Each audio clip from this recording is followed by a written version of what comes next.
जय श्री कृष्ण। भगवत गीता में भगवान श्री कृष्ण कहते हैं कि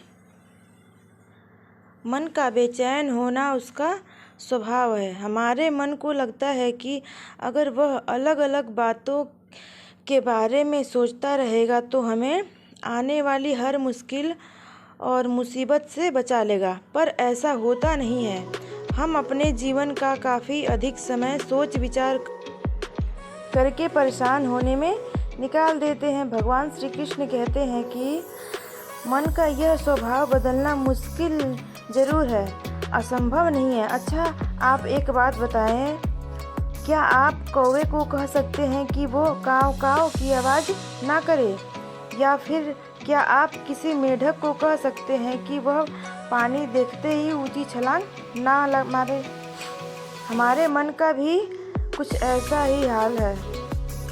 जीवन में कुछ भी होता है, अच्छा या बुरा, हमारा मन उस पर काव काव काव करने लगता है। काव काव से मेरा मतलब है चिंता करना, व्याकुल होना।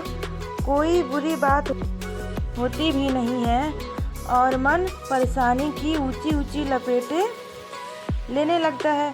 कभी कभी तो मुझे ऐसा लगता है कि हमें से कई लोग सिर्फ परेशान होने के लिए जीते हैं। सारी परेशानी, पीड़ा, दुविधा अक्सर हमारी मन की बनाई हुई कहानियाँ होती हैं।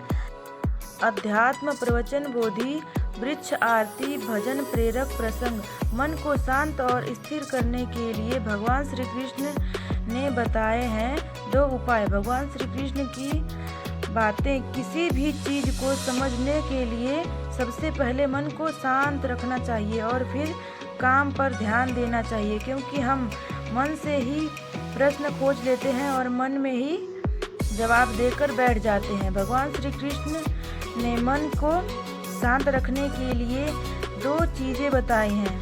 भगवान श्री कृष्ण कहते हैं हमें हमारे मन को शांत और स्थिर रखने के लिए 2 उपाय देते हैं। पहला, ध्यान लगाना या मेडिटेट करना। दूसरा, वैराग्य भाव सीखना। अब ध्यान या मेडिटेशन शब्द सुनते ही आप में से कई लोग कहेंगे कि आप आंख बंद करके सांसें बाहर अंदर नहीं ले सकते। यहाँ हम सब गलती कर बैठे हैं। मेडिटेशन या ध्यान का मतलब सिर्फ आंख बंद करके बैठना नहीं होता। मेडिटेशन का मतलब होता है आप अपना पूरा ध्यान किसी चीज़ पर लगाना और उसे हटने नहीं देना। अगर आप रोटी बना रहे हैं तो सिर्फ उस बात पर ध्यान दीजिए। अगर आप पिक्चर देख रहे हैं तो अपना पूरा ध्यान पिक्चर पर लगाएं।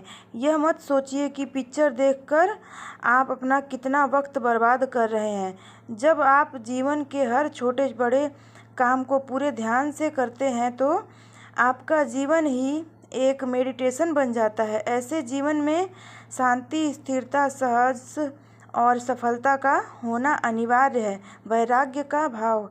दूसरा उपाय, वैराग्य का अर्थ यह नहीं है कि आप सब कुछ छोड़कर जंगल में जाकर बैठ जाएं। वैराग्य का सच्चा अर्थ है कि आप जो काम कर रहे हैं उसका क्या नतीजा या रिजल्ट निकलेगा उसकी चिंता ना करें। जैसे अगर आपने कोई इंटरव्यू दिया, आप यह कर सकते हैं कि पूरे मन से तैयारी करें और अपना बेस्ट देकर आएं। और नौकरी मिलना या ना मिलना आपके हाथ में नहीं है। इस नतीजे के पीछे अलग अलग चीज़ें हैं जो आपके बिल्कुल कंट्रोल में नहीं।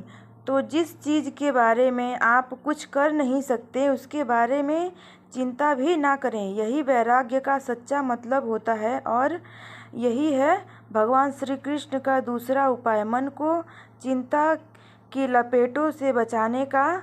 याद रखिए, आप पूरे के पूरे इंसान हैं, समझदारी, संयम और कुशलता से भरे इंसान। आपका मन जब भी कौवे की तरह अलग अलग बातों पर आपको परेशान करने लगे तब अपने मन को भी प्यार से समझाइए और शांत कर लीजिए। बस अपने ऊपर विश्वास रखिए कि आप कभी अपना बुरा नहीं होने देंगे। दोस्तों, ये जानकारी आपको कैसी लगी कमेंट